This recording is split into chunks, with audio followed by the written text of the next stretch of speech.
যে ভয়টা করা হচ্ছিল সেটাই কি শেষ পর্যন্ত তাহলে সত্যি হতে যাচ্ছে? গতকাল দিল্লি নির্বাচনের ফলাফল বেরিয়েছে এবং আপনারা জানেন যে বিজেপি সেখানে ঐতিহাসিক জয় পেয়েছে। প্রায় ৩ দশক বাদে দিল্লিতে ক্ষমতায় তারা ফেরত এসছে। শুধুমাত্র তাই নয়, অরবিন্দ কেজরিওয়াল যিনি আম আদমি পার্টির মুখ ছিলেন তিনি নিজে হেরেছেন, তার দলও বিচ্ছিরিভাবে হেরেছে। ফলে দিল্লি থেকে আপাতত আম আদমি পার্টির চ্যাপ্টার পুরোপুরি ক্লোজ হয়ে গেছে, কিন্তু তার থেকেও কি বড় ধামাকা, বড় ঝটকা অরবিন্দ কেজরিওয়ালের জন্য আসতে চলেছে। এবার কি দিল্লির পাশাপাশি পাঞ্জাবটাও তার হাত থেকে বেরিয়ে যাবে, আম আদমি পার্টির অস্তিত্বই ভারতীয় রাজনীতি থেকে মুছে যাবে? সেই চর্চা কিন্তু মিডিয়াতে শুরু হয়ে গেছে। এবং এই চর্চাটা কিন্তু শুধু শুধু হচ্ছে না, এই আশঙ্কার কথা জানিয়েছেন খোদ যিনি পাঞ্জাবের দায়িত্বপ্রাপ্ত কংগ্রেস নেতা রয়েছেন, যিনি বিধানসভায় বিরোধী দলনেতা হয়ে রয়েছেন কংগ্রেসের তরফে।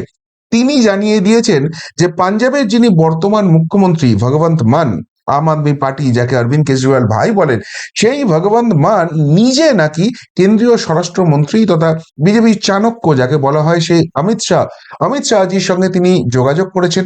এবং শুধুমাত্র যোগাযোগ করেই তিনি ক্ষান্ত হননি, তিনি কথা দিয়েছেন যে তিনি অন্তত ৩৫ জন বিধায়ক সহ তিনি আম আদমি পার্টি ছাড়তে পারেন এবং বিজেপিতে যোগদান করতে পারেন। এবং যখনই এসেছে, এটা কংগ্রেসের জাতীয় স্তরেও কিন্তু আলোচনা করতে শুরু করে দিয়েছে। এবং খুব স্বাভাবিকভাবে সেই জায়গা থেকে আলোচনা হচ্ছে যে এবারে তাহলে কি পাঞ্জাবে অপারেশন লোটাস হবে, যে কায়দায় আমরা দেখেছিলাম মহারাষ্ট্রে একনাথ শিন্ডে তৈরি হয়েছিল, এবং সেই জায়গা থেকে আজকে কিন্তু শিবসেনা কার্যত ধুয়ে মুছে সাফ হয়ে গেছে মহারাষ্ট্রের বিধানসভায়। সেই একই জিনিস কি এবার পাঞ্জাবে হতে চলেছে? দিল্লি জেতার পর আম আদমি পার্টির ভবিষ্যৎ নিয়ে বড়সড় প্রশ্নচিহ্ন আছে। আর সেইটাকে কাজে লাগিয়ে, সেই ভয়ে আতঙ্কিত হয়ে এবার কি ভগবন্ত মান তিনি আম আদমি পার্টি ছাড়বেন এবং বিজেপি যোগদান করবেন? সত্যিই যদি এই ঘটনা ঘটে, অপারেশন লোটাস যদি পাঞ্জাবে হয়, তাহলে কি সত্যি এমন কোনো জায়গা তৈরি হয়েছে যেখান থেকে পাঞ্জাবটাও বিজেপির দখলে চলে আসবে? তাহলে পাঞ্জাবের বিধানসভার ইকুয়েশনটা কি আছে সেটা একটু বোঝা দরকার আছে। দেখুন, পাঞ্জাবে মোট ১১৭টা বিধানসভা আসন রয়েছে। ফলে এই রাজ্যে যদি ক্ষমতা দখল করতে হয় তাহলে 59 জন বিধায়কের সমর্থন মিনিমাম দরকার। এবং গত যে নির্বাচন হয়েছিল ২০২২ সালে, সেখানে আম আদমি পার্টি তারা বলেছিল যে আমরা তো বলেছিলাম জনগণকে ঝাড়ু চালাতে, কেননা তাদের তো ঝাড়ু প্রতীক, কিন্তু এখানে তো ঝাড়ুর থেকেও বড় কিছু চালিয়ে দিয়েছে। এবং ৯৫টা আসনে কিন্তু আম আদমি পার্টি সেখানে জেতে। অন্যদিকে যারা কংগ্রেস ক্ষমতায় ছিল তারা মাত্র ১৬টা আসন জেতে। এবং বিজেপি কিন্তু এখানে খাতা খুলতে পারে না। এখানে শিরোমণি আকালি দল, বিজেপির যারা একসময় কাউন্টার পার্ট ছিল, এখন তাদের সঙ্গে অনেক দূরত্ব তৈরি হয়ে গেছে। সেই শিরোমণি আকালি দলের ২জন বিধায়ক জেতেন, একজন বিএসপির জেতেন এবং একজন নির্দল জেতেন। সুতরাং সুতরাং পাঞ্জাবে যদি সত্যিই ভগবন্ত মান ৩৫ জন এমএলএ নিয়ে বেরিয়ে আসেন, তাহলে সেই সংখ্যাটা কমে দাঁড়াচ্ছে আম আদমি পার্টির ক্ষেত্রে ৬০। এবং ভগবন্ত মান ৩৫টা আসন নিয়ে আসছেন। বিজেপির যেহেতু কোনো এমএলএ নেই, যদি সত্যিই বিজেপিতে যোগদান করেন তাহলে ৩৫ জনের একটা এমএলএ টিম হচ্ছে। অর্থাৎ সরকার গঠনের জায়গায় কিন্তু তখনও বিজেপি পৌঁছচ্ছে না। এবং এবং সব থেকে বড় কথা, এত বড় চাঙ্ক একটা দল থেকে বেরিয়ে যাওয়ার পরও কিন্তু আম আদমি পার্টি ক্ষমতায় থাকার মতো জায়গাতেই থাকছে। কেন ৫৯ জন বিধায়কের মিনিমাম সমর্থন পেলেই তো সরকার করা যাবে। ৯৫ থেকে যদি ৩৫ জন চলে যান, ৬০ জন বিধায়ক পড়ে থাকছে, তাহলেও আম আদমি পার্টি কিন্তু সেখানে ক্ষমতা ধরে রাখতে পারছে। ভগবন্ত মান বেরিয়ে যাওয়ার পরে সেখানে অন্য কেউ মুখ্যমন্ত্রী হবেন, কিন্তু আম আদমি পার্টি কিন্তু ক্ষমতা থেকে যাচ্ছে না। তাহলে তাহলে ভগবন্ত মান যিনি একজন রাজ্যের মুখ্যমন্ত্রী রয়েছেন এবং এত বিপুল বিধায়ক তার সঙ্গে রয়েছে, এবং এবং তিনি আগামী ২০২৭-এ পাঞ্জাবে নির্বাচন রয়েছে, সবে ২০২৫, এখনো বছর দুয়েক আরামসে মুখ্যমন্ত্রিত্ব চালাতে পারেন। তিনি বোকার মতো অমিত শাহের সঙ্গে যোগাযোগ করবেন এবং সেটা নিয়ে জাতীয় রাজনীতিতে চর্চা হবে। এটা হাস্যকর হচ্ছে না? না, হাস্যকর একদমই হচ্ছে না। কেন হাস্যকর হচ্ছে না? তার ইকুয়েশনটা, তার কারণটা কিন্তু বুঝতে হবে। দেখুন, যেটা শোনা যাচ্ছে, যেটা গুঞ্জন হচ্ছে যে ভগবন্ত মান আর ২ বছর মুখ্যমন্ত্রী থাকবেন না। আজকে অরবিন্দ কেজরিওয়াল দিল্লিতে যখন হেরে গেছেন, তখন তিনি এবার পাঞ্জাবে চলে যেতে পারেন, পাঞ্জাবের ভোটার তালিকায় নাম তোলাতে পারেন, সেখান থেকে তিনি বিধানসভা উপনির্বাচন কাউকে একজন পদত্যাগ করিয়ে করতে পারেন এবং পাঞ্জাবের মুখ্যমন্ত্রী হতে পারেন। ভগবন্ত মানকে তিনি পিছন থেকে লাথ মারতে পারেন। এই চর্চা শুরু হয়ে গেছে। কেন এই চর্চাটা হচ্ছে এবং এই চর্চাটার মধ্যে সিরিয়াসনেস কোথায় আছে? দেখুন, দিল্লিতে আম আদমি পার্টির চ্যাপ্টার কার্যত ক্লোজ হয়ে গেল, এটা সকলেই বলছেন। কেন বলছেন? তার কারণ হচ্ছে লোকসভা নির্বাচনে দেখা গেছে যে সেই ২০১৪ থেকে ট্রেন্ড শুরু হয়েছে যে লোকসভা নির্বাচন এলে দিল্লির মানুষ বিজেপিকে জেতাবে। সাতটা ওখানে লোকসভা আসন আছে, সাতটার সাতটাই সেখানে যেতে বিজেপি। এবং 2019 বা 2024-এও তার কিন্তু অন্যরকম কিছু হয়নি। ফলে লোকসভা নির্বাচন থেকে তো ওখানে বিজেপির এই আম আদমি পার্টির কিছু করার নেই। বিধানসভা নির্বাচনটা তাদের হাতে পড়েছিল। এখন সেই অ্যাসেম্বলিও তাদের হাত থেকে বেরিয়ে গেছে, বিজেপি সেখানে 48 জন বিধায়ক নিয়ে জিতে গেছে, সুতরাং আরামসে তারা সরকারটা চালাবে। ফলে আগামী 5 বছর সেইভাবে কোনো রাজনৈতিক অ্যাক্টিভিটি করার দিল্লিতে কোনো জায়গা আম আদমি পার্টির নেই। এবার যেটা সব থেকে মুশকিলের জায়গা হচ্ছে, যারা আম আদমি পার্টির টিকিটে জিতেছেন, তারা কিন্তু তাদের একটা বড় চাঙ্ক বেরিয়ে আসতে পারেন এবং তারা যোগ দিয়ে দিতে পারেন বিজেপিতে। কেননা তারা বুঝতে পারছেন যে এই দিল্লি থেকে ধীরে ধীরে আম আদমি পার্টি মুছে যাচ্ছে, তাদের আর কিচ্ছু থাকবে না। সুতরাং রাজনৈতিকভাবে ভেসে থাকতে গেলে ক্ষমতার বৃত্তে থাকা ভালো, বিজেপিতে তারা যোগদান করবেন, এই জল্পনা চলছে। বাকি যারা ধরুন সংখ্যালঘু রয়েছেন বা অন্যান্য ইকুয়েশন রয়েছে বা বিজেপিকে পছন্দ করেন না, তারা বিজেপিতে হয়তো যাবেন না।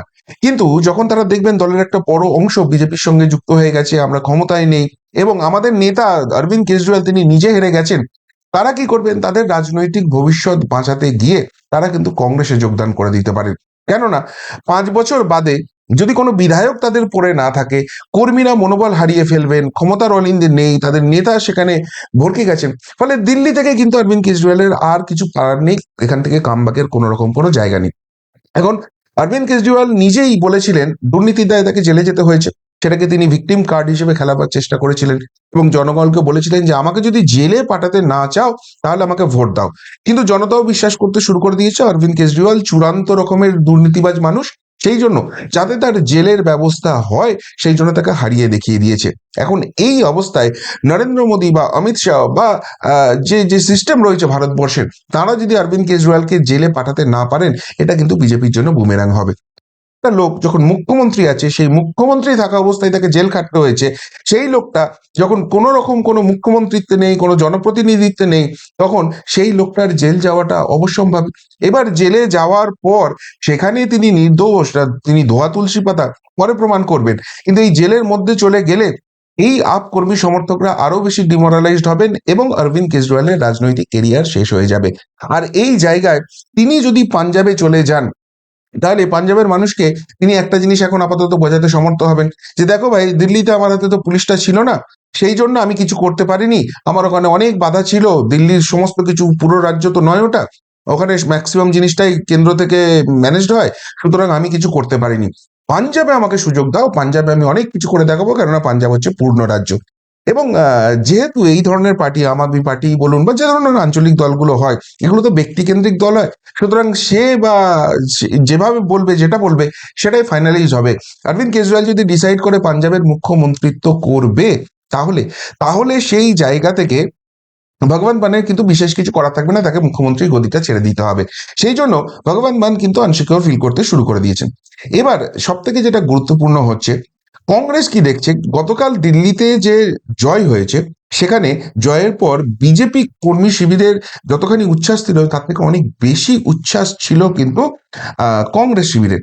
কেননা কংগ্রেসের যারা নেতা রয়েছেন রাজ্য স্তরের, তারা একটা জিনিস রাহুল গান্ধীদের বোঝাতে সমর্থ হয়েছেন যে দেখুন ভাই, আপনারা জাতীয় রাজনীতি নিয়ে থাকেন, কোনোদিন জিতবেন, ক্ষমতায় আসবেন, দেশের প্রধানমন্ত্রী হবেন, না হলেও অ্যাটলিস্ট বিরোধী দলনেতা হয়ে রয়েছেন, আপনাদের তো একটা রাজনৈতিক জায়গা রয়েছে। কিন্তু আমরা যদি রাজ্যে রাজ্যে জিততে না পারি, তাহলে আমরা নেতারা কি পাবো? আমরা তো কোনোদিন ওই কেন্দ্রীয় রাজনীতি করতে পারবো না। এবং আমাদের এই না পারাটাকে কাজে লাগিয়ে বিভিন্ন রাজ্যে আঞ্চলিক দল তৈরি হয়েছে, যারা আমাদের দলটাকে ভাঙাচ্ছে, আমাদের দলগুলো রাজ্যে শেষ হচ্ছে এবং সব থেকে বড় কথা, আমাদের যে ভোট ব্যাংক আছে সেটাই ওই আঞ্চলিক দলগুলোতে শিফট হচ্ছে। সুতরাং আগামী দিনে যদি কংগ্রেসের রিভাইভালের দরকার আছে, রাজ্যে রাজ্যে রিভাইভালের দরকার আছে, এই যে দিল্লিতে আম আদমি পার্টি হেরে গেল, তারা মুছে যাবে কার্যত। 5 বছর বাদে যে নির্বাচনটা হবে, সেখানে কিন্তু লড়াইটা বিজেপি ভার্সেস কংগ্রেস ডিরেক্টলি হয়ে যাবে, আর কোন আঞ্চলিক দলকে কিন্তু দিল্লিবাসী সুযোগ দেবে না।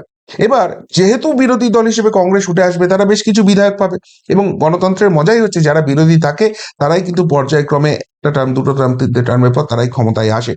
সুতরাং সেম মডেল তারা কিন্তু পাঞ্জাবের জন্য ইমপ্লিমেন্ট করবে এবং পাঞ্জাবের জন্য যদি তারা ইমপ্লিমেন্ট করে, সেক্ষেত্রে 2027-এর পর হয়তো কংগ্রেস পাঞ্জাবে জিতে যাবে।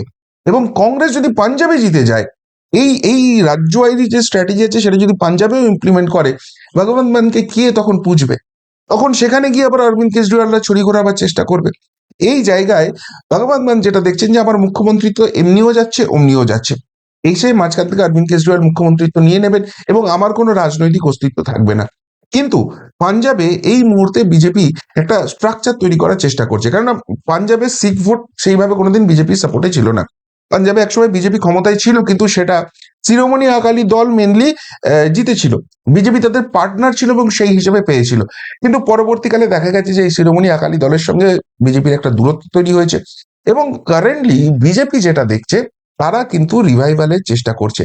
যারা শিরোমণি আকালি দলের বিক্ষুব্ধ, যারা কংগ্রেসের বিক্ষুব্ধ, যারা আম আদমি পার্টির বিক্ষুব্ধ, তাদের নিয়ে তারা কিন্তু বিজেপির যে চ্যাপ্টারটা রয়েছে সেটাকে স্ট্রং করার চেষ্টা করছে। এবং বিগত 3-4 বছরে দেখা গেছে বহু দাপুটে কংগ্রেস নেতা তারা কিন্তু বিজেপিতে যোগদান করেছে। যেমন ক্যাপ্টেন, যিনি একসময় মুখ্যমন্ত্রী ছিলেন পাঞ্জাবের কংগ্রেসের হয়ে, তিনি কিন্তু যোগ দিয়ে দিয়েছেন বিজেপিতে। ফলে আগামী দিনে এই যে বিজেপি এখানে চেষ্টাটা করছে, এই মুহূর্তে অরবিন্দ কেজরিওয়াল আসবে এবং অরবিন্দ কেজরিওয়াল এসে মুখ্যমন্ত্রীটা নিয়ে নেবে, আমার হাতে পেন্সিল ছাড়া কিছু নেই। আমি যদি একটা বড় সংখ্যক বিধায়ক নিয়ে বিজেপিতে যোগদান করে যাই, যেহেতু আমি এখন মুখ্যমন্ত্রী আছি, আমি কিন্তু এক বড় ফেস হয়ে যাব।